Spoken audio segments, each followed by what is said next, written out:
informasi peristiwa kebakaran di pagi hari ini di Talasalapang. Sebuah sepeda motor terbakar hebat usai mengisi bahan bakar di SPBU Talasalapang, Makassar, Sulawesi Selatan. Besarnya kobaran api membuat sejumlah warga sempat panik, sementara petugas SPBU berusaha memadamkan api dengan alat seadanya. Percikan api pertama kali muncul dari bagian bawah mesin dan merambat akibat BBM tumpah hingga akhirnya menghanguskan sepeda motor korban.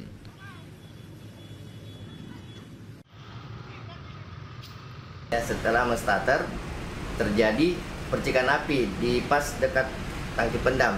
Tapi setelah itu motor itu didorong sama si pengendara itu. Didorong, ternyata ada percikan api. Sudah ada api-api kecil. Setelah itu dia pukul-pukul pakai sendalnya. Api itu tidak mati, malah membesar. Kaget, dia buang itu motornya. Ataukah dia lepas itu motornya. Dia lepas motornya jatuh. Itu tumpahan minyak banyak, jadi makanya api membesar.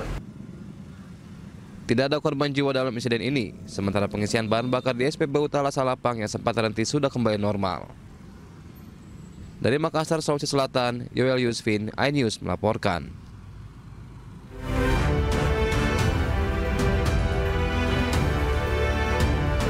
Halo, selamat siang pemirsa. Apa kabar Anda hari ini? Senang sekali saya Fazilah Khairunisa kembali hadir menemani Anda dalam iNews Siang.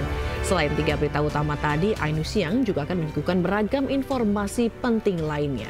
Dan iNews Siang ini kami awali dari Jakarta. Setelah ditangkap dengan dugaan penyalahgunaan narkoba, artis Fachri Albar menjalani tes kesehatan di Polres Metro Jakarta Barat. Dan hasil tes kesehatan menunjukkan Fachri Albar positif mengonsumsi beberapa jenis narkotika.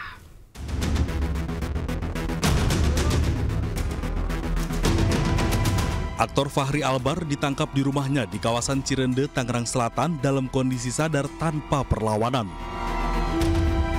Polres Metro Jakarta Barat telah melakukan tes urin terhadap Fachri Albar untuk mengetahui kondisinya. Hasilnya, Fachri positif mengonsumsi lebih dari 1 jenis narkotika. Kemarin kita sudah konfirmasi mengamankan saudara FA.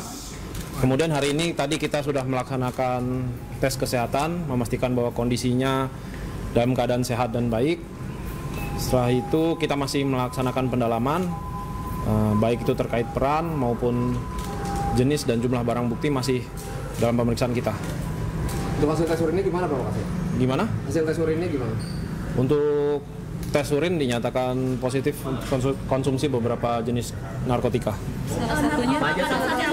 Nanti jenis narkotika pada saat itu jenis dan jumlah barang bukti akan kita sampaikan nanti lengkapnya besok pagi saat konferensi pers. Saat ditangkap dia sama siapa? Mungkin ada. Kemarin sudah disampaikan sama Kasat untuk diamankan sendiri di kediaman. Sebelumnya, Fachri Albar diamankan di rumahnya di kawasan Jakarta Selatan pada hari Minggu kemarin. Saat diamankan, petugas menemukan sejumlah barang yang diduga mengandung narkotika. Dari Jakarta, Jen Cahyani, Iriansyah, dan Di Bernadi, iNews melaporkan. Saat menangkap selebritas Fachri Albar pada Minggu malam, polisi juga menggeledah kamar Fachri. Hasilnya polisi menemukan narkoba yang disembunyikan di bawah kasur Fachri.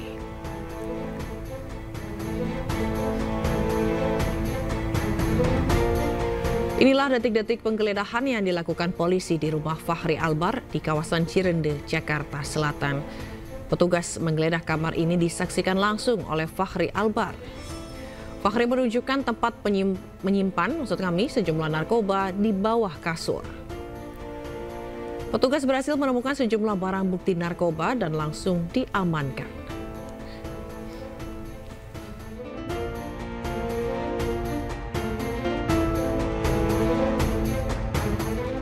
Pemirsa, untuk mengetahui bagaimana informasi terkini terkait penahanan aktor Fachri Albar, kita sudah bergabung dengan rekan Salam Rahmat di Polres Jakarta Barat.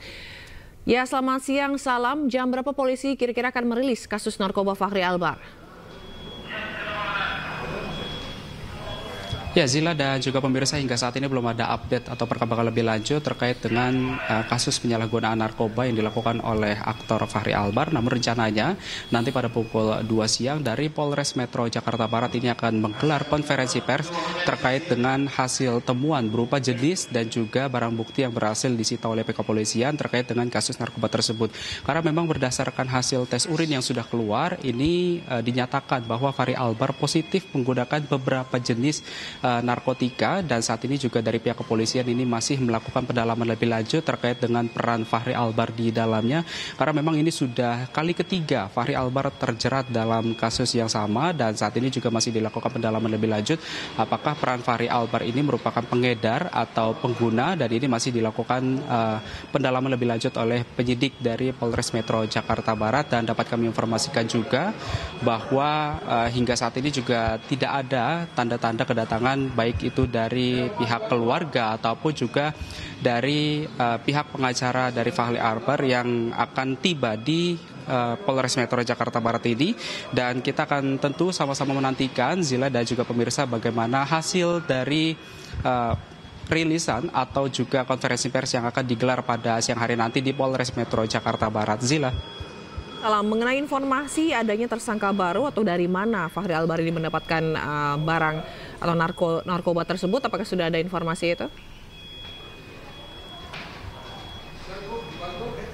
Iya, Zila dan juga pemirsa, dapat kami informasikan juga bahwa hingga saat ini belum ada update terkait dengan hal tersebut, karena kami juga di sini masih menunggu informasi lebih lanjut baik itu dari pihak humas dari Polres Metro Jakarta Barat ataupun juga dari penyidik, yang memang kalau dari informasi yang kami dapatkan bahwa untuk tanya jawab mengenai dengan kasus FA atau Fachri Albar ini nantinya akan digelar sekaligus begitu, yang akan dimulai pada pukul 2 siang hari nanti, dan kita akan sama-sama menantikan bagaimana perkembangan lebih lanjut mengenai dengan tersangka lainnya ataupun juga adakah saksi-saksi lainnya juga yang akan diperiksa begitu. Dan hingga saat ini juga kami masih menunggu informasi lebih lanjut mengenai kasus yang menjerat Fachri Albar. Zila. Baik, kita akan tunggu perkembangan dari kasus ini. Terima kasih, Salam Rahmat melaporkan langsung dari Polres Jakarta Barat. Selamat bertugas kembali. Ya, pemirsa, Komisi 13 DPR RI mendesak Barreskrim Polri membuka kembali kasus kekerasan dan eksploitasi mantan pemain Oriental Sirkus Indonesia.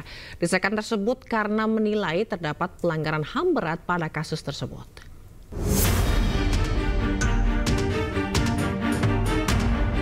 Komisi 13 DPR RI menggelar audiensi dengan Komnas HAM dan Komnas Perempuan membahas kasus dugaan kekerasan dan eksploitasi mantan pemain Oriental Sirkus Indonesia atau OCI. Pada audiensi yang dihadiri mantan pemain OCI ini, Komisi 13 menilai terdapat beberapa pelanggaran HAM berat yang dilakukan manajemen OCI berupa penyiksaan fisik hingga perdagangan manusia. Untuk itu, Komisi mendesak Barreskrim Polri untuk membuka kembali kasus dugaan kekerasan dan eksploitasi tersebut. Nah, kita Komisi 13 ingin mengawal kasus ini terkait dengan tindak kejahatannya, bahwa Mabes Polri membuka kembali kasus ini dan katakanlah menghukum pelaku kejahatan ini kalau masih ada ya. Saya tadi belum melihat fakta seperti itu. Yang kedua, kehadiran negara dalam proses pemulihan, bahwa mereka adalah rakyat Indonesia, mereka selama ini sejak dari umur bayi sudah ditelantarkan dan dieksploitasi oleh oknum-oknum OCI. Saya pikir harus ada kehadiran negara untuk proses pemulihannya. Saya pikir itu. Sebelumnya diketahui bahwa proses hukum atas kasus ini terhenti pada tahun 1999 karena kurangnya bukti. Kasus ini bisa dibuka kembali dengan menggunakan pasal tindak pidana perdagangan orang atau TPPO, mengingat sebagian besar mantan pemain OCI diduga diperjualbelikan sejak masih usia dini. Dari Jakarta, tim liputan iNews melaporkan. Kembali di iNews Siang, pemirsa, penembakan massal terjadi di sebuah tempat wisata di wilayah Pahalgam, Kashmir, India, Selasa kemarin waktu setempat, dan sedikitnya 26 orang turis dilaporkan tewas dalam peristiwa tersebut.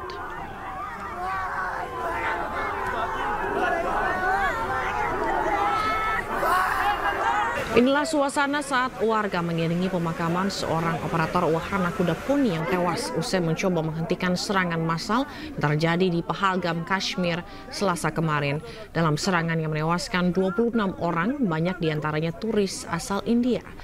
Serangan terjadi sehari setelah Perdana Menteri India Narendra Modi bertemu dengan Wakil Presiden Amerika Serikat JD Vance yang sedang dalam lawatan ke India. Sementara kelompok bersenjata The Resistance Front mengklaim bertanggung jawab atas serangan tersebut.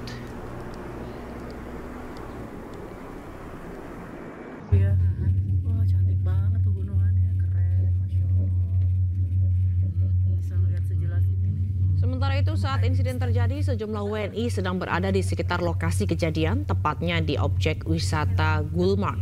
Terdapat 11 orang wisatawan WNI yang terdiri dari 10 wanita dan 1 laki-laki serta 1 orang tour guide.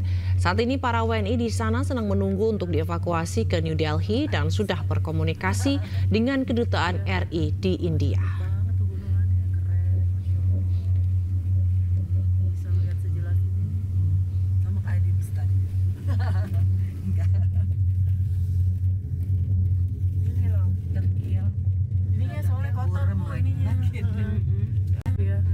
Wah, cantik banget tuh gunungannya, keren, Masya Allah. Bisa lihat sejelas ini nih. Sama kayak di bis tadi. Enggak. Ini loh, kecil. Ininya soalnya kotor. Informasi lainnya, pemirsa, Badan Penyelenggara Jaminan Produk Halal meluruskan informasi soal temuan 9 produk makanan olahan mengandung babi. BPJPH menyebut beberapa tahun belakangan produsen mengubah komposisi bahan produk yang sebelumnya dinyatakan lolos sertifikasi halal.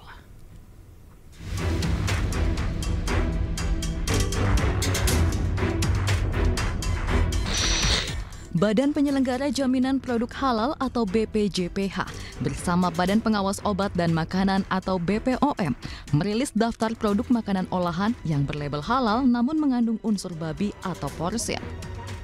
Namun informasi ini belakangan diluruskan pihak BPJPH yang menyebut bahwa produk-produk tersebut sebelumnya halal, kemudian setelah dilakukan pengecekan ulang terbukti mengandung babi.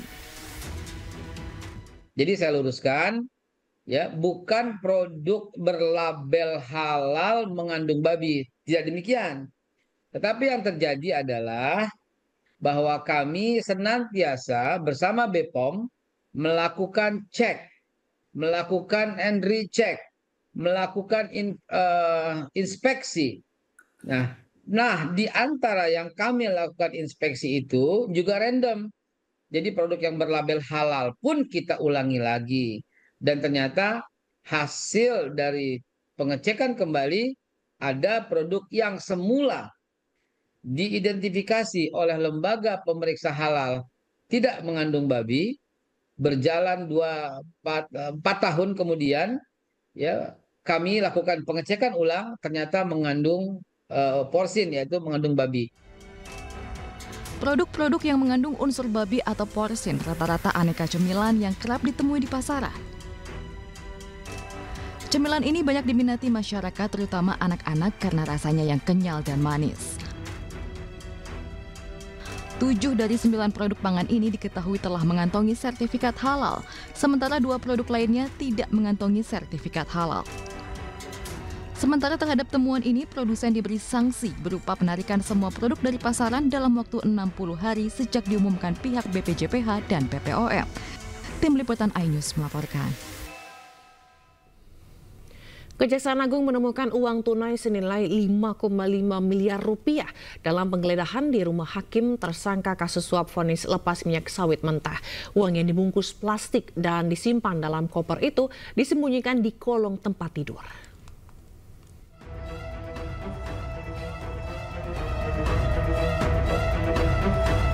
Kejaksaan Agung menggeledah rumah Hakim Ali Muhtarom tersangka kasus dugaan suap vonis lepas korupsi minyak goreng.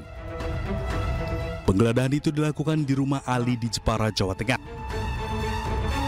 Dalam penggeledahan itu, tim khusus pemberantasan korupsi Kejagung menemukan koper hitam berisi uang senilai 5,5 miliar rupiah.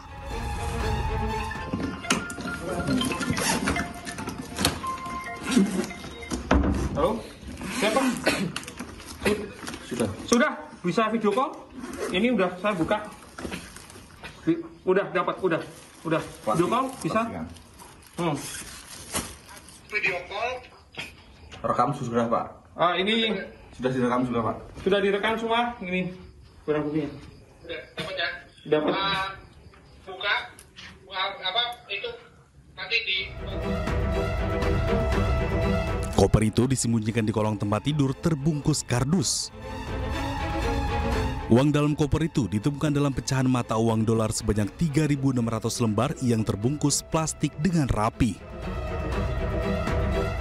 Yang pertama, bahwa benar penyidik melakukan penggeledahan dan penyitaan di sebuah rumah ya di Jepara ya beberapa waktu yang lalu, itu pertanggal 13 April 2025, dan dari rumah tersebut ditemukan sejumlah uang dalam mata asing sebanyak 3.600 lembar atau 36 blok ya, yang dengan mata uang asing 100 USD ya. Jadi kalau kita setarakan di kisaran 5,5 M ya. Nanti silakan dihitung ya kalau penyetaraannya. Dan terkait dengan itu perlu juga saya sampaikan bahwa penyidik sudah menyetor titipkan ya hasil sitaan tersebut di rekening penitipan lainnya di Bank BRI. Nah, jadi supaya rekan-rekan media juga memahami bahwa cara-cara kerja penyidikan terkait dengan penyitaan untuk sejumlah uang itu langsung dilakukan penyetor titipan, karena ini kan masih dalam proses di Bank Persepsi ya. Bisa. Uang tersebut telah dititipkan dalam rekening sementara selama penyidikan berlangsung. Kejaksaan Agung terus mendalami kasus ini termasuk mengungkap peran masing-masing tersangka. Tim Liputan iNews melaporkan. Pemirsa, untuk mengetahui informasi terkini terkait ditemukannya uang sebesar 5,5 miliar rupiah di rumah hakim di Jepara, Jawa Tengah, kita bergabung dengan rekan Alip Sutarto di sana. Selamat siang, Alip. Bagaimana situasi di sana usai penggeledahan yang dilakukan Kejagung? Ya, bisa saya sampaikan, saya berada di rumah kerabat dari Hakim Tipikor Ali Muhtarom, tersangka kasus suap minyak goreng mentah. Salah satu rumah kerabat yang ada di Desa Tunggul Pandian, Kecamatan Halomsari ini dijadikan tempat untuk menyimpan uang dan telah dilakukan penggeledahan oleh Kejaksaan Agung. Tempat ini ditemukan sekitar 5,5 miliar rupiah dalam wujud uang pecahan dolar. Bisa saya gambarkan suasana rumah untuk saat ini dalam kondisi sepi karena pemilik rumah masih melakukan aktivitas di luar. Suasana kampung pun sepertinya tidak terlihat kegaduhan atau mungkin hal-hal yang membuat aneh gitu. Memperlihatkan kepada pemirsa, kepada kami, bagaimana suasana rumah di sana?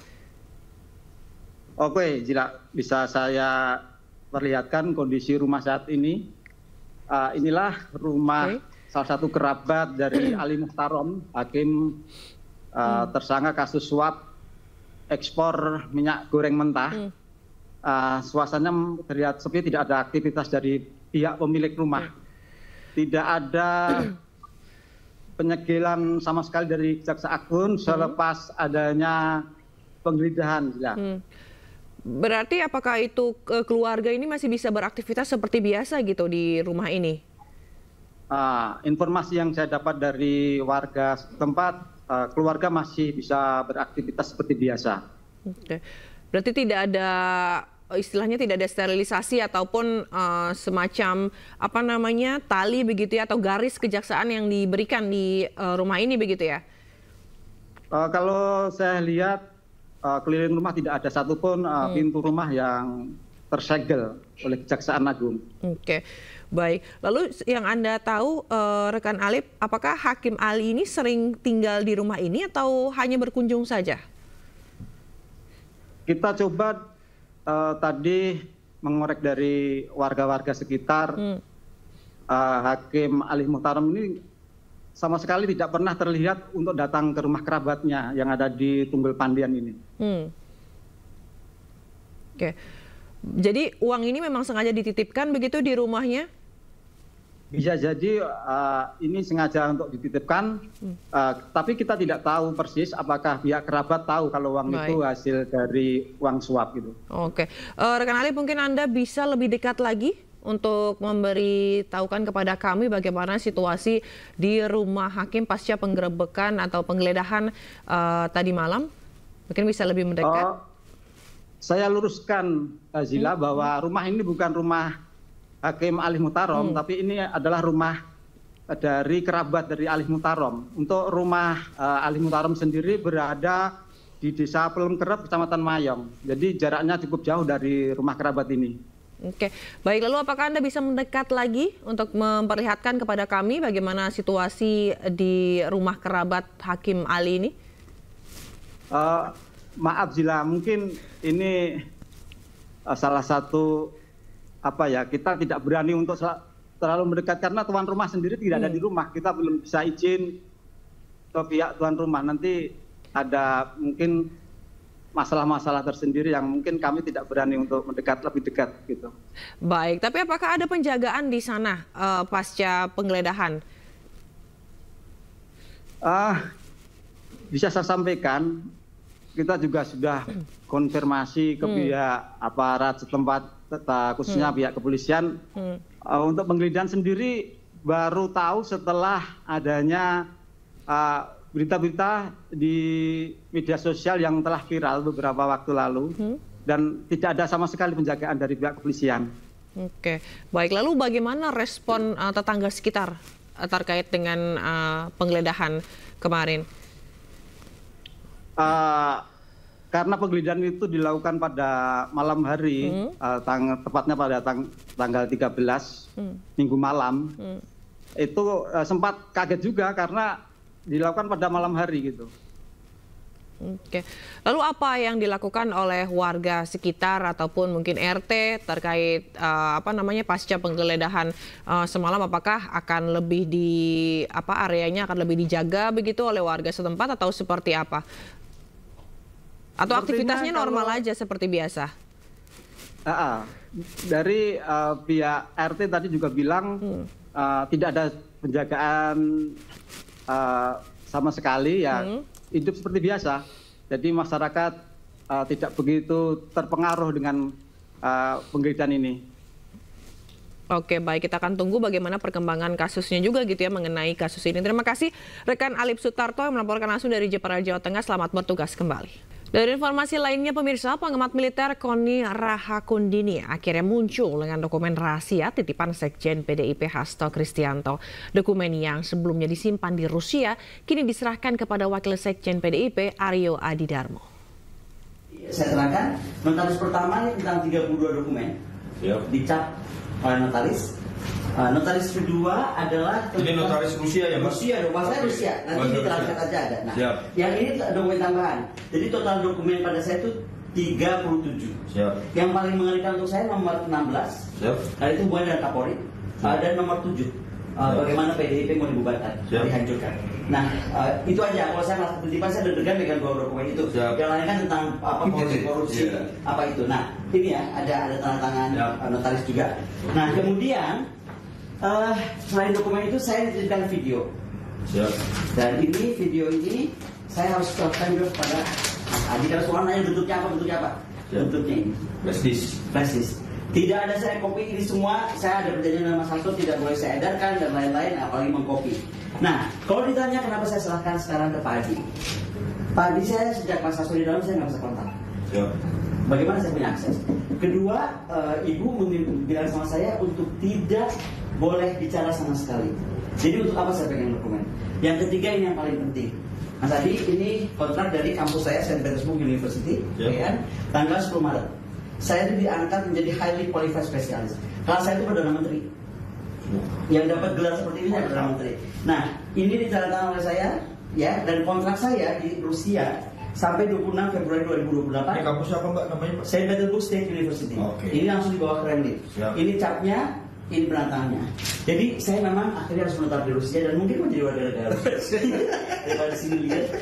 Gitu Mas Adi. Jadi tolong sampaikan kepada Sekjen, saya terima kasih dipercaya, tetapi saya sudah harus menyerahkan kepada, kan kita waktu diserahkan saya ada di sini. Jadi di luar ini. Sehat sukses. Terima kasih. Sudah semua kan? Aman sudah. Sementara sidang atas terdakwa Sekjen PDI Perjuangan Hasto Kristianto masih terus bergulir di Pengadilan Tipikor Jakarta Pusat. Sebelumnya Hasto diduga terlibat penyuapan dan merintangi penyidikan kasus Harun Masiku.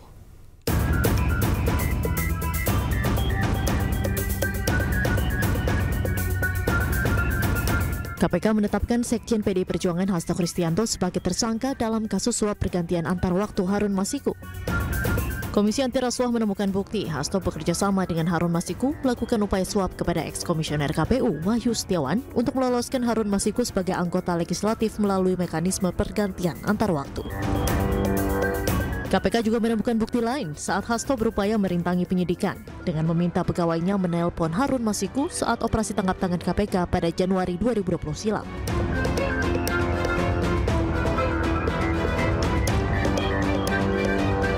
Usai ditetapkan sebagai tersangka, Hasto mengajukan gugatan pra-peradilan ke Pengadilan Negeri Jakarta Selatan. Meski gugatan tersebut telah masuk, Komisi Pemberantasan Korupsi resmi menahan Hasto Kristianto pada 20 Februari 2025, usai diperiksa selama kurang lebih 7 jam.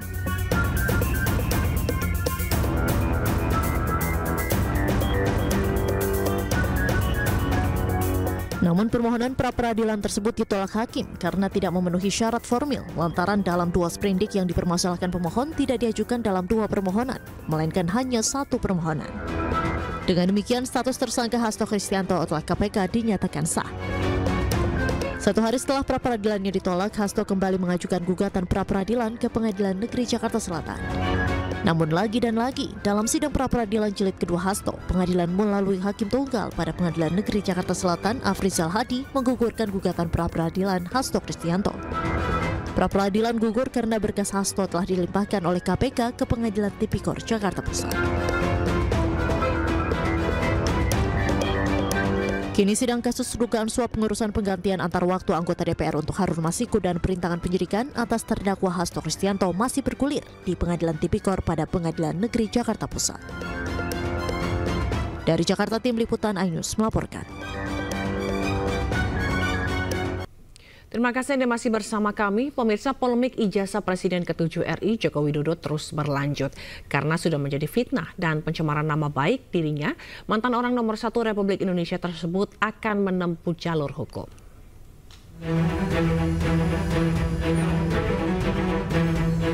Polemik ijazah Presiden ke-7 RI Joko Widodo terus berlanjut. Mantan orang nomor 1 Republik Indonesia tersebut akan menempuh jalur hukum karena sudah menjadi fitnah dan pencemaran nama baik bagi dirinya. Joko Widodo menyebut dirinya siap menunjukkan ijazah asli jika diminta hakim pengadilan dalam persidangan. Joko Widodo menyebut seluruh permasalahan ijazahnya telah diserahkan kepada tim kuasa hukumnya dan tinggal menunggu langkah-langkah berikutnya.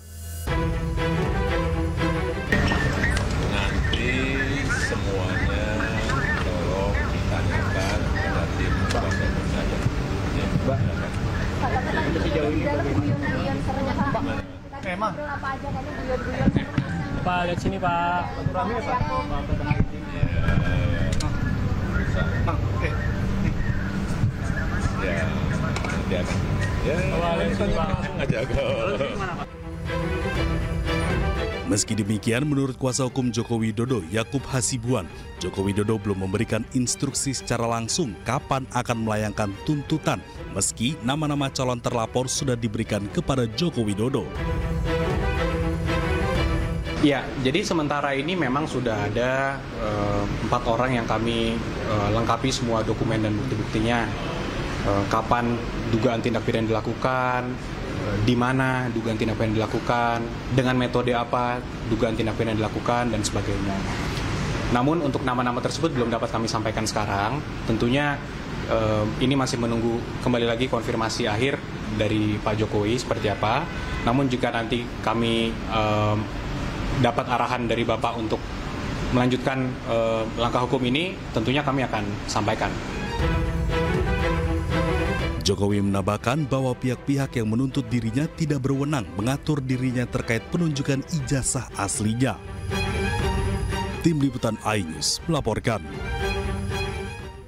Sidang perdana gugatan terhadap Presiden ke-7 RI Joko Widodo digelar hari ini di PN Surakarta, Jawa Tengah. Karena kapasitas ruang sidangnya juga terbatas, tanpa mengurangi rasa hormat. Sudah cukup ya. Sidang gugatan terhadap Joko Widodo terkait dugaan ijazah palsu dan mobil SMK. Sidang digelar mulai pukul 11 siang dan dipenuhi pengunjung. Dalam sidang hari ini, Joko Widodo diwakili oleh kuasa hukumnya. Sidangnya juga terbatas, tanpa mengurangi rasa hormat. Sudah cukup ya. Sudah cukup. Dan selanjutnya majelis bagi media. Gitu ya. Dan untuk mengetahui bagaimana jalannya sidang, kita akan bergabung dengan rekan Septiantoro di PN Surakarta, Jawa Tengah. Selamat siang, Septiantoro. Bagaimana proses jalannya sidang tadi? Ya, hari ini, rekan Sila, hari Kamis ini dijadwalkan di Pengadilan Negeri Solo ada 2 sidang yang ditujukan 2 gugatan kasus kepada Bapak Presiden ke-7 Joko Widodo di Pengadilan Negeri Surakarta.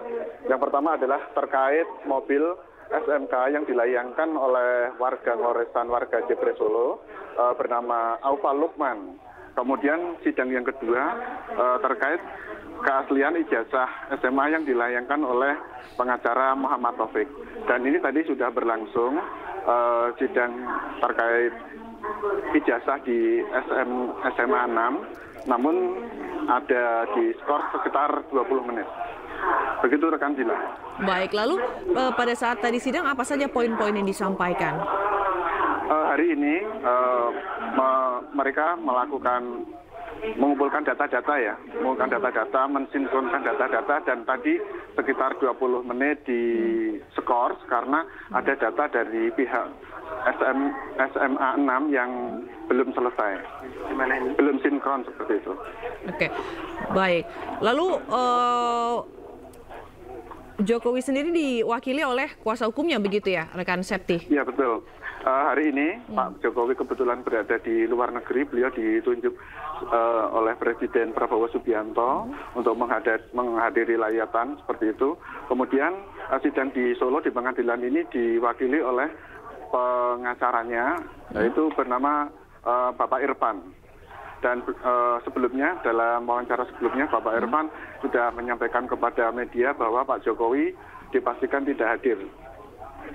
Oke, lalu apa yang bisa di-highlight dari sidang yang berlangsung pada pukul 11 tadi? Jadi sidang kali ini sedikit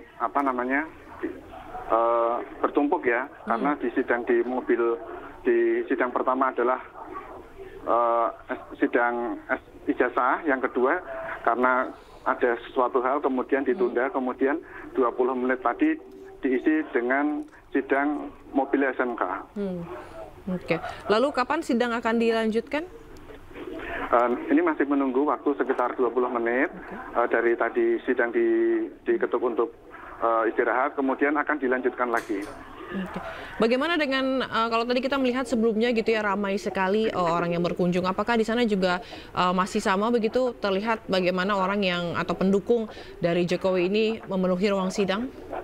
Ya, dari pengamatan di sini di Pengadilan Negeri Solo tadi ada beberapa saja pendukung Pak Jokowi yang hadir, namun di pengadilan tadi ada seperti screening seperti itu ya, seperti screening. Jadi warga siapa saja yang diperbolehkan masuk ataupun yang berkepentingan saja yang diperkenankan masuk. Namun demikian sidang tadi bersifat terbuka, terbuka juga oleh media, namun hanya dibatasi beberapa saja yang diperkenankan untuk dapat mengikuti jalannya sidang karena keterbatasan tempat duduk.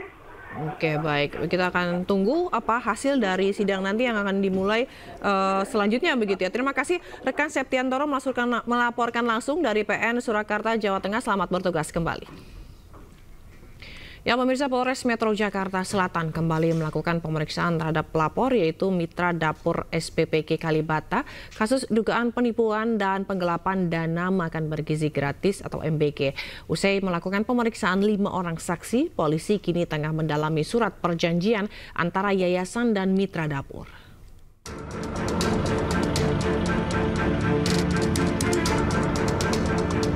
Polres Metro Jakarta Selatan kembali melakukan pemeriksaan terhadap pelapor kasus dugaan penipuan dan penggelapan dana makan bergizi gratis, yaitu mitra dapur SPPG Kalibata.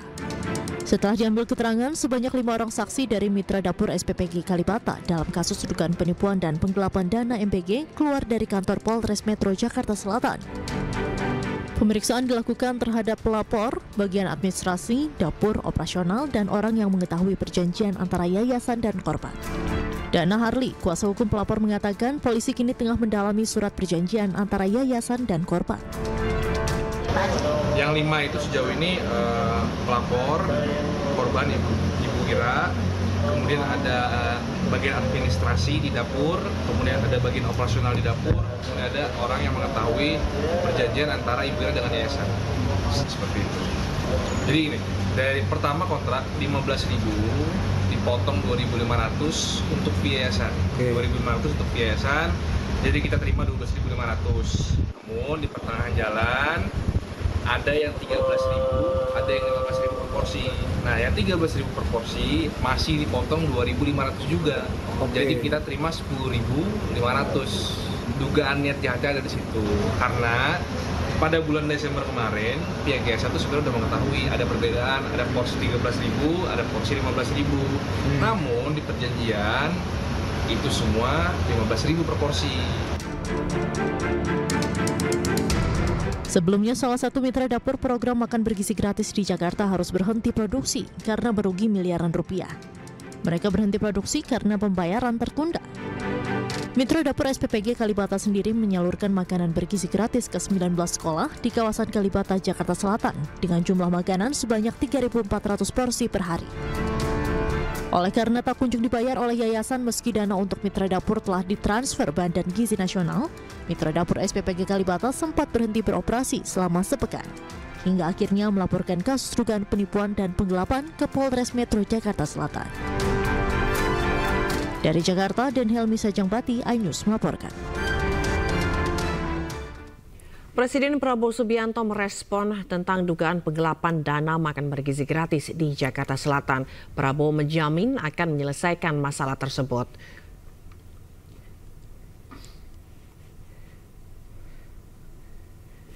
Prabowo Subianto mengaku belum mendapat laporan terkait masalah itu, namun ia menjamin untuk mengurus dan menyelesaikan masalah tersebut. Presiden juga menegaskan akan menjaga setiap rupiah uang rakyat agar tidak disalahgunakan.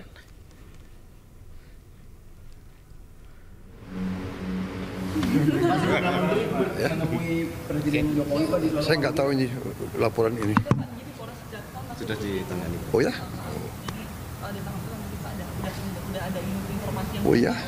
Oh ya, belum. Pasti diurus.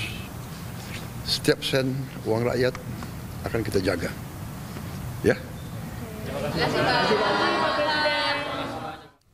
Pemirsa, Amerika Serikat mengeluhkan sistem pembayaran Indonesia yang dinilai menghambat perdagangan luar negeri mereka. Pemerintah Indonesia pun terus negosiasi dengan Amerika Serikat dalam penggunaan kris.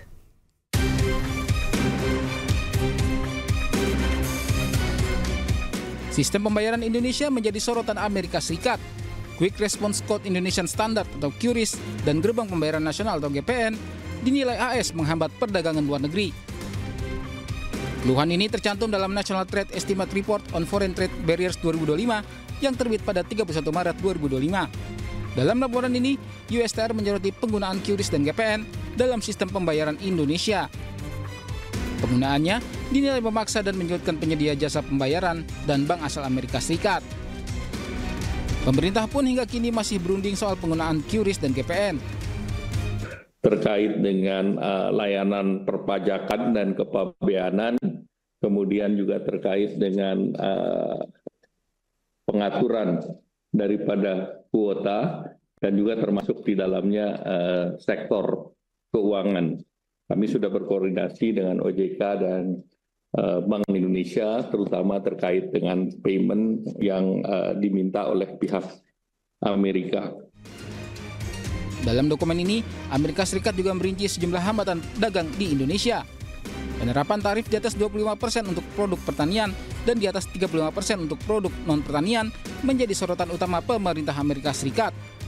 Tak hanya itu, AS juga menilai izin impor di Indonesia rumit, tumpang tindih dan sering berubah. Perpres 61 tahun 2024 pun jadi sorotan. AS juga menyoroti maraknya pembajakan dan pemalsuan produk asing di Indonesia. Mangga 2 pun juga disebut sebagai salah satu lokasi penjualan barang bajakan. Praktik penilaian biaya masuk juga menjadi sorotan lantaran dinilai tidak transparan dan hanya berdasarkan harga referensi. Harganya pun bisa berbeda-beda. Sementara penerapan QRIS yang tidak melibatkan masukan lembaga internasional juga menjadi sorotan. Tidak hanya itu, TKDN atau tingkat komponen dalam negeri dinilai cukup rumit lantaran mewajibkan investor memberikan kompensasi agar dapat berpartisipasi di pasar Indonesia. Mekanismenya pun dinilai tidak transparan.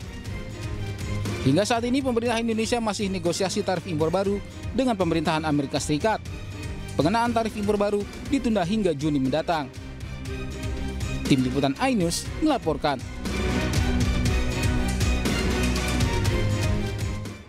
Yang mulia Perdana Menteri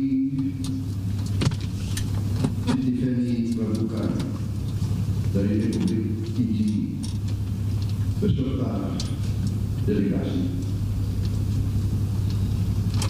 Pertama-tama perkenankan saya mewakili rakyat Indonesia untuk menyambut dengan hangat kedatangan Perdana Menteri Praduka bersama rombongan.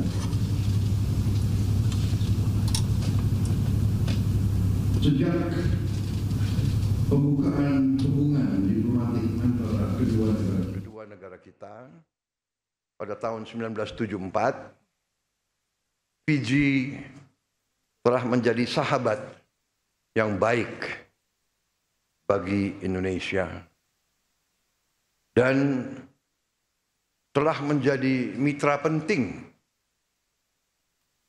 bagi Indonesia di kawasan Pasifik.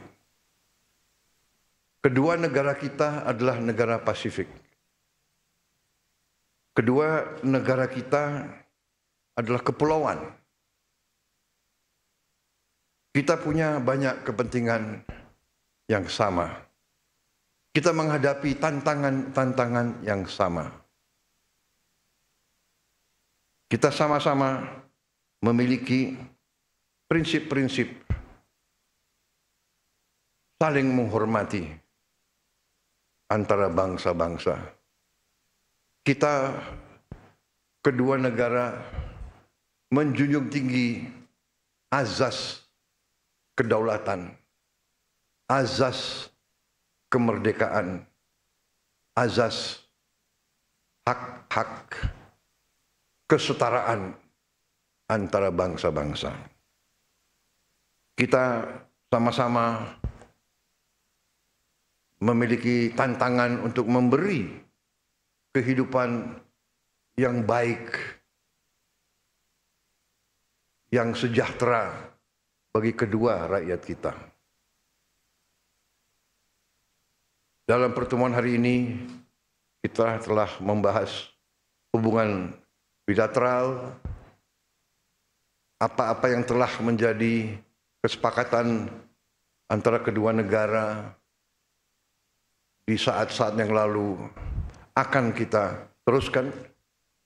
Di bawah pemerintah yang saya pimpin, kita akan menepati semua komitmen dan perjanjian kita dalam waktu yang cepat. Di bidang kerjasama politik, kita ingin mengefektifkan perjanjian kerjasama pertahanan yang sudah kita jalin beberapa saat yang lalu.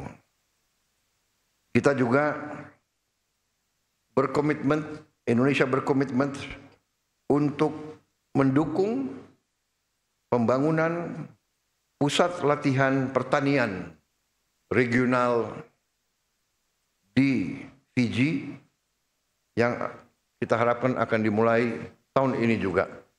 Kami siap. Kami juga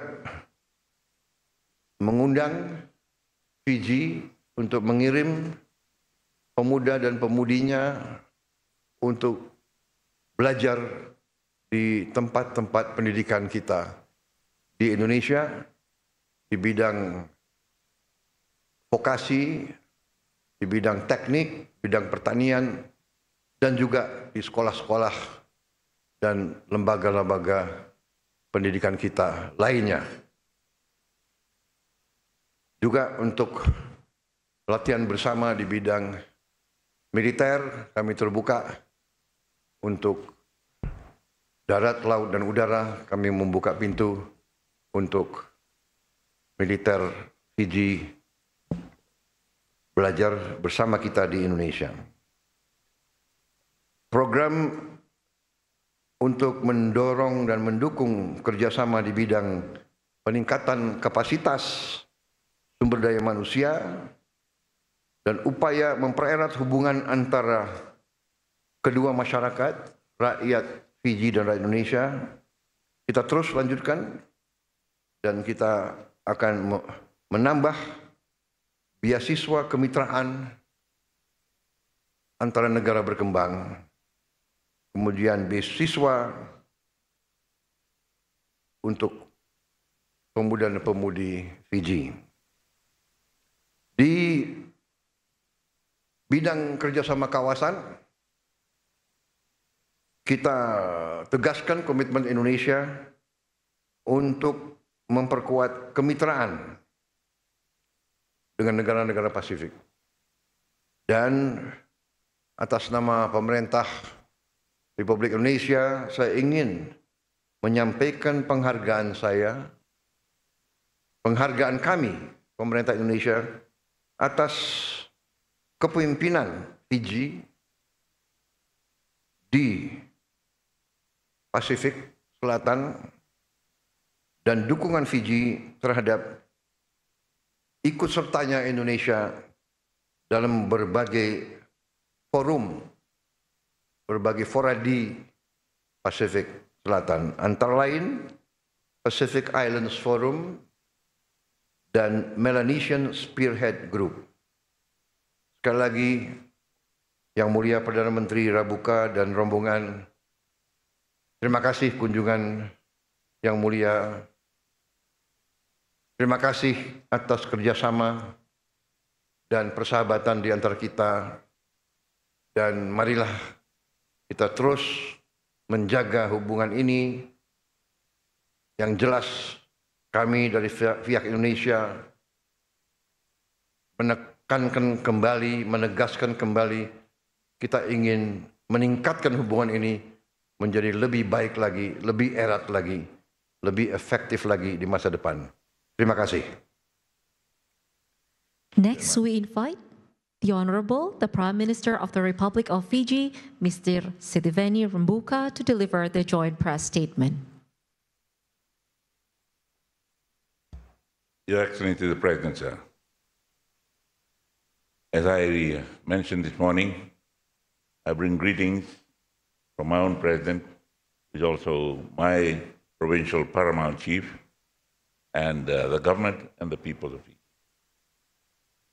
May we also thank you most sincerely for your international show of respect for Fiji during our trying times. You respected the sovereignty of Fiji, unlike some of our traditional friends who turned away from us at that time. You have been a very steady friend, a steady diplomatic friend, a steady cooperation friend since we established diplomatic relationships in 1974. In 1974, Mr. President, sir, I was a young officer I was captaining the Fiji Commonwealth Games team in athletics in Christchurch, competing in decathlon. 10 events over 2 days. It was not easy, but as they said in those days about the young officers, if you are stupid enough, go and do it. The President, sir, you mentioned in our friendly chat after our bilateral meeting, you remembered my name, but you remembered that I had a big mustache in 1987. That was the time when some of our traditional friends turned away from us. We had to very quickly readjust our foreign relations at that time, particularly to keep our peacekeeping battalions going. When those that provided small arms and ammunition for peacekeeping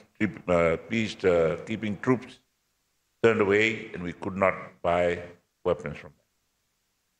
So we developed a look north policy, where some of our Asian friends stepped into the gap and provided what the battalions needed over that time when our relationships were not cordial. But you, Mr. President, your country, your predecessors stood with us and respected our sovereignty, make sovereign decisions about ourselves. We would like to reiterate this morning that we adopt the same position about your sovereignty. We respect that. And we will go with you in the international fora and say to the world they have every right to defend their sovereignty and their people. The President, sir, we thank you most sincerely for the recently concluded signing of the agreement for that agricultural training center in Fiji, which will develop into a regional one. And we most sincerely appreciate your grant of 12 million Fiji dollars, which is equivalent to about $6 million US dollars, which is big for Fiji, particularly as a grant. We do not have to be burdened by the thought of carrying another load of debt. So we thank you and your government most sincerely for that. And we are assured of your assurances this morning that you will endeavor to see that commitment made by your predecessor come into fruition in the next few months. So thank you very much. In the meantime, Mr. President, sir, we have some young people undergoing training here in the fields of agriculture and livestock farming. And there is no better place to learn from than those who have developed from humble rural farming communities to be one of the powerhouses in the world of economy nowadays.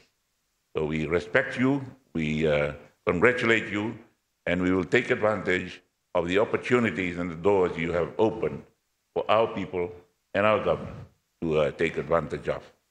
Right now we have one of our senior police officers in your staff college doing senior officer training, and we would like to continue to do that in your assurance in the cooperation in the area of defense and security. Would be most welcome. We recently commissioned a training center for military, peacekeeping, and disaster relief work for our military personnel and police personnel. And it's now open to the region. And with your expertise, with your experiences, it'd be a very welcome addition to the expertise offered by the Black Rock training camp right next to the airport, international airport in Nadi, Fiji. This regional center that we are talking about in agriculture, as I mentioned to you, Mr. President, sir, is going to be in one of the previously neglected provinces near the town of Rakiraki, which unfortunately a few years ago had the previous government closing down the sugar mill that was operating there. So the livelihood of the people of the rural population has been under a lot of pressure over the last few years, and the establishment of this regional training center will be a great injection of livelihood and other skills that will be taught in that center, and we appreciate your contribution very much. We also look forward to strengthening our cooperation in the areas of medicine, research, and also in education. So, and we thank you for what you have done in the past for us. I am fortunate. I went to Staff College in Canberra with one of your senior officers at the time. He was a colonel too, and I do not know where he is at this time, but I will be in contact with the ambassador, your ambassador to Fiji, and give him the name when I get it back from Canberra, in the hope that we will continue our camaraderie and our good personal association that we had those many years ago. But all in all, Mr. President, sir, we wish you well. We congratulate you on your growth path. We congratulate you on your growth rate, not to mention your population growth rate. But that was also very, very, you know, as you mentioned this morning, you must grow more. As our predecessor, General Napoleon said, an army marches on its stomach, and you must grow some more and process more food that you grow locally. We are learning from your books. We'll take a few pages, maybe even a few chapters of your development book and copy it in our own development plans. Once again, Mr. President, sir, we thank you most sincerely for standing with us on the climate change and financing in that area, and also in agriculture and other developments ahead of us. So once again, thank you very much. Terima kasih, and I wish you well and congratulate. I should have come to congratulate you immediately after you got elected, but my friend James came very soon after that. But thank you. I asked him to convey my congratulatory remarks, but now I'll come to personally congratulate you. Thank you. Thank you very much. Terima kasih. Thank you. The joint press statement has concluded. Next, we kindly invite the President of the Republic of Indonesia and the Prime Minister of the Republic of Fiji to proceed to the official banquet.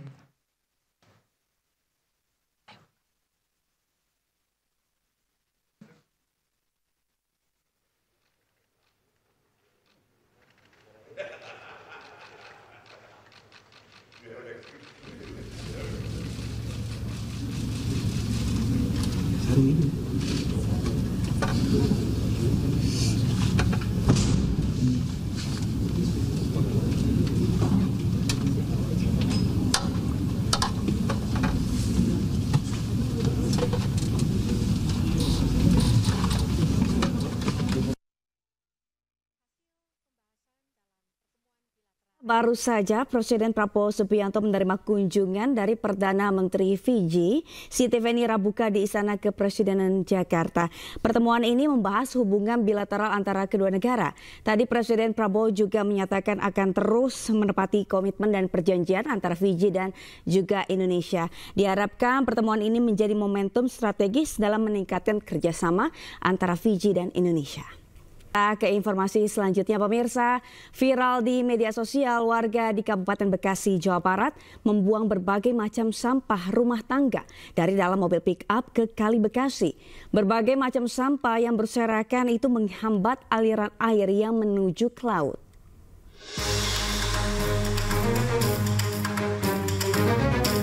Inilah video amatir warga yang merekam aktivitas dua orang membuang berbagai sampah rumah tangga dari dalam mobil pickup ke bantaran Kali Bekasi, Kelurahan Kebalen, Kecamatan Babelan, Kabupaten Bekasi, Jawa Barat.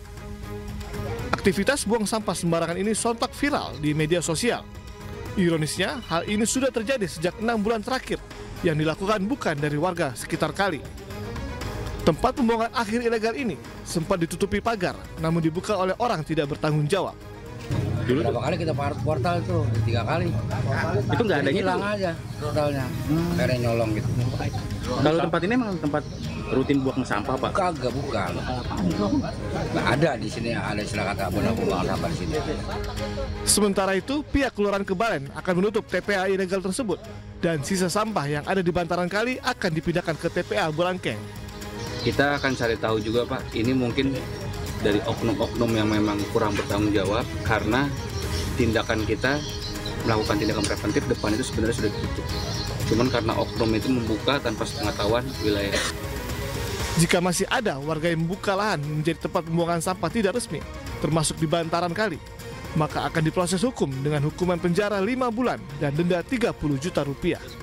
Dari Bekasi, Jawa Barat, Ahmad Jauhari Lutfi, iNews melaporkan. Gunungan sampah melebihi atap rumah warga berlokasi tidak jauh dari permukiman padat penduduk di kawasan Marunda, Cilincing, Jakarta Utara. Diduga dijadikan tempat pembuangan sampah ilegal. Warga sempat lapor namun belum ada respons dari dinas terkait.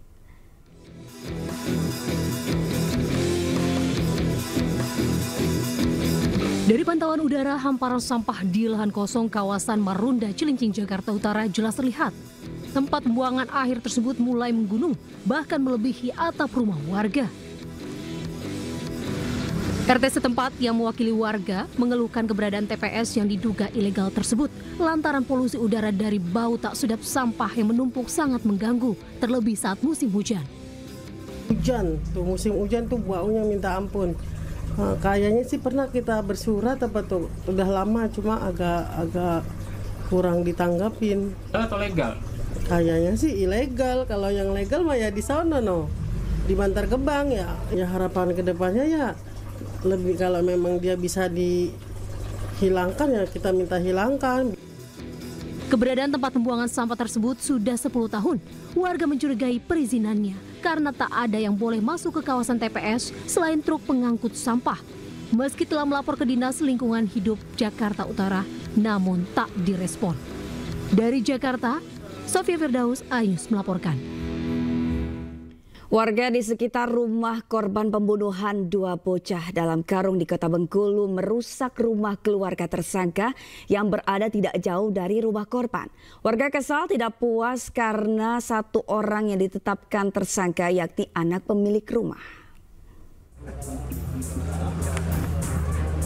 Setelah ini mungkin bisa. Pasca penetapan tersangka pembunuhan 2 bocah di Kelurahan Kandang dengan korban Arjuna dan Abiyu, Rabu pagi warga merusak rumah keluarga tersangka.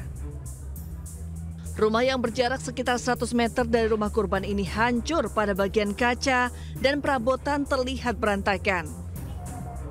Perusakan dipicu ketidakpuasan warga dan keluarga korban terhadap penetapan tersangka dalam kasus ini, di mana polisi hanya menetapkan 1 tersangka, yakni anak pemilik rumah berinisial PT.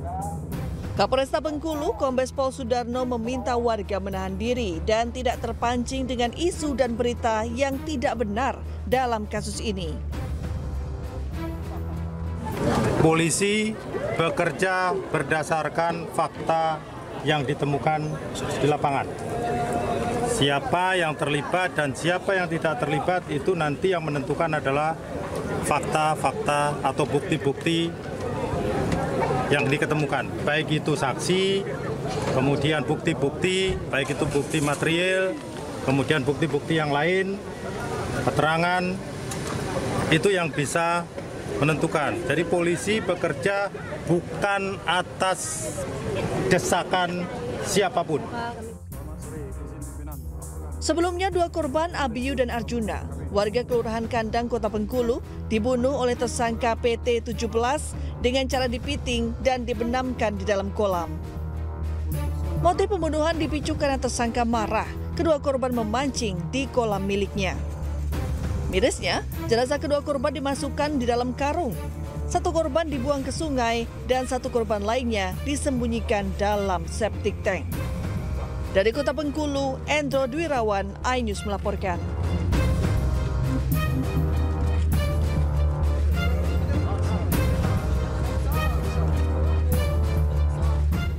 Seorang pegawai rumah sakit jiwa di Kalimantan Barat menjadi korban penyiraman air keras oleh orang tidak dikenal yang membuat mata dan sebagian wajahnya terluka bakar serius.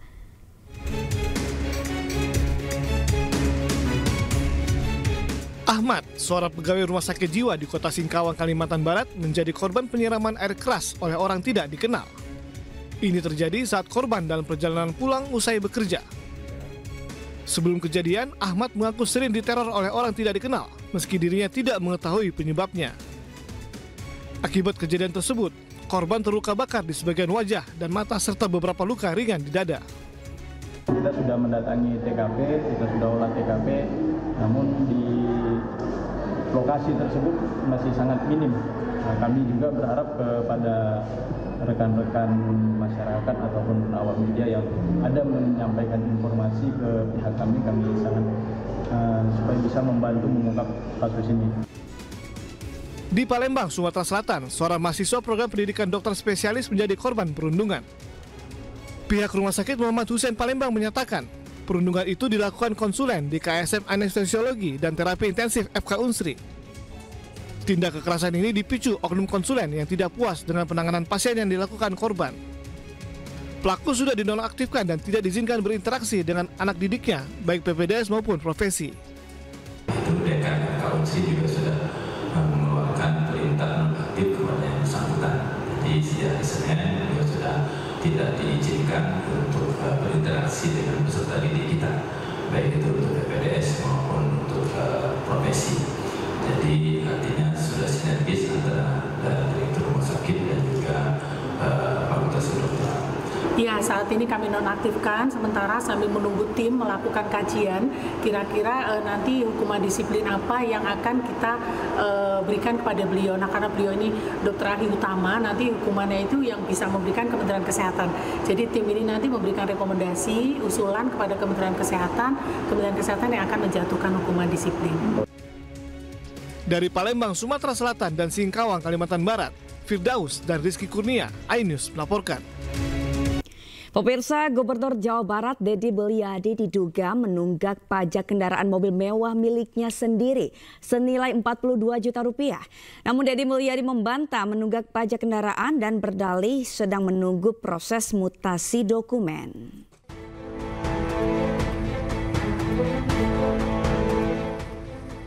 Gubernur Jawa Barat Deddy Mulyadi kembali menjadi sorotan. Namun, sorotan yang menuju ke Deddy kali ini bukan prestasi, melainkan kontroversi. Di tengah kebijakan pemutihan pajak kendaraan yang dikeluarkan oleh pemerintah provinsi, Deddy Mulyadi justru kedapatan belum membayar pajak mobil miliknya sendiri. Orang nomor 1 di Jawa Barat itu dikabarkan menunggak pajak mobil mewah Lexus LX 600 dengan biaya 42 juta rupiah. Deddy berdalih, pembayaran pajak mobil berplat Jakarta miliknya sudah dilakukan. Namun, anggapan penunggakan muncul lantaran proses mutasi dokumen kendaraan masih berjalan. Deddy mengklaim bahwa dirinya sudah membayar lunas pajak beserta biaya mutasi sebesar 70 juta rupiah. Jadi ceritanya begini, mobil itu kan atas nama orang lain, ya kan, yang domisilinya di Jakarta. Kemudian saya itu selalu punya komitmen bahwa harus nomornya harus nomor Jawa Barat. Makanya saya tanya, kalau dipindahin nomor Jawa Barat bisa enggak? Bisa Pak, harus prosesnya mutasi kan. Tetapi karena ini masih atas nama orang lain, prosesnya agak lama, harus melalui mekanisme leasing, tidak bisa saya langsung. Berapa sih jumlah biaya segala macam lah, lumayan tuh, agak lumayan, udah hampir 70 juta itu. Pajak, kemudian cabut berkas segala macam, saya nggak tahu banyak istilahnya, dan itu sudah saya bayar. Mantan Bupati Purwakarta ini juga menegaskan jika dirinya tidak menggunakan jabatan gubernur untuk mempercepat proses mutasi kendaraan miliknya. Menurutnya, proses mutasi dokumen akan rampung dalam beberapa pekan ke depan. Dari Bandung, Jawa Barat, Ervan David, iNews melaporkan. Pemerintah Provinsi Jakarta resmi menetapkan tarif pajak bahan bakar kendaraan bermotor atau PBBKB. Tarif PBBKB untuk kendaraan pribadi sebesar 5%, sementara untuk kendaraan umum 2%. Tarif pajak bahan bakar kendaraan bermotor atau PBBKB di wilayah Jakarta secara resmi segera diterapkan. Dalam keterangannya, Pramono menjelaskan bahwa tarif PBBKB yang semula 10% dipangkas menjadi 5% untuk kendaraan pribadi dan 2% untuk kendaraan umum. Kebijakan itu akan dituangkan dalam peraturan gubernur dan akan disosialisasikan kepada masyarakat. Sehingga dengan demikian kemarin saya sudah memutuskan untuk Jakarta kami akan memberikan relaksasi ataupun kemudahan ataupun diskon yang dulu dipungut 10% menjadi 5% untuk kendaraan pribadi dan menjadi 2,5% atau 2% nanti di lapangan diputuskan untuk kendaraan umum. Sebelumnya penetapan tarif pajak BBM diatur langsung oleh Pertamina dan berlaku selama lebih dari 1 dekade. Namun dengan adanya Undang-Undang Nomor 1 Tahun 2022 tentang hubungan keuangan antara pemerintah pusat dan pemerintah daerah, gubernur memiliki diskresi untuk menentukan tarif PBBKB di daerah. Dari Jakarta, Tim Liputan iNews melaporkan. Juru bicara Gubernur Jakarta Chiko Hakim menyatakan pajak bahan bakar kendaraan bermotor tidak hanya diterapkan di Jakarta. Selain itu, jenis BBM yang terkena pajak hanyalah BBM non-subsidi. Berikut cuplikan perbincangan Chiko bersama Davi Pratama dalam program iNewsroom.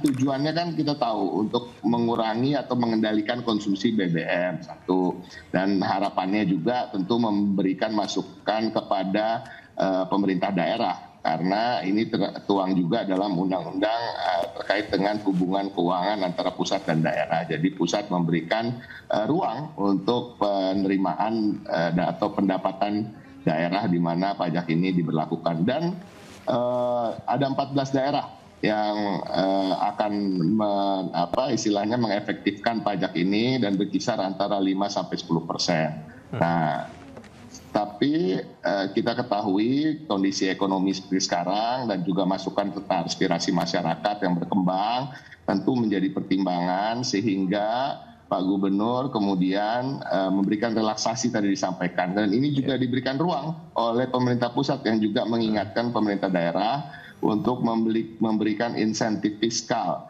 bagi pemerintah daerah yang memberlakukan pajak ini. Jadi Pak Gubernur sudah memutuskan secara lisan dan akan dituangkan dalam pergub tentunya dan akan disosialisasikan ke masyarakat yang tadinya 10% yang diputuskan oleh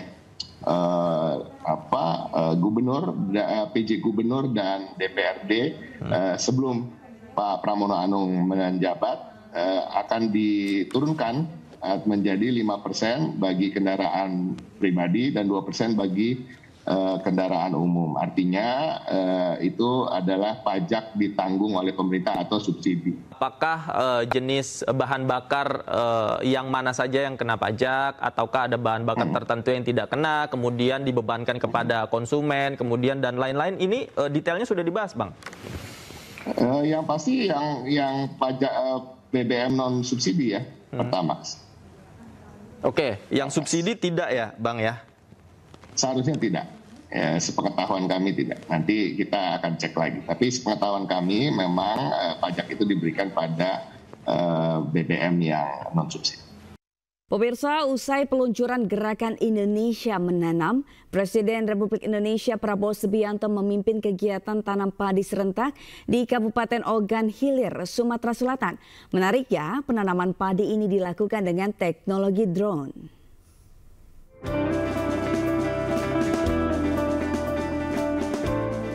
Presiden Republik Indonesia Prabowo Subianto memimpin kegiatan tanam padi serentak di Kabupaten Ogan Hilir, Sumatera Selatan. Menariknya, penanaman padi tidak dilakukan dengan cara yang konvensional, melainkan dengan teknologi drone. Presiden Prabowo mengaku kaget saat pertama kali mencoba mengendalikan drone untuk menanam padi. Pasalnya, penyebaran benih yang biasanya hanya mencapai 1 hektar, kini dapat mencapai 25 hektar dalam 1 hari dengan menggunakan teknologi ini. Sawah dengan teknik modern, di mana penyebaran benih dilaksanakan dengan drone, di mana yang tadinya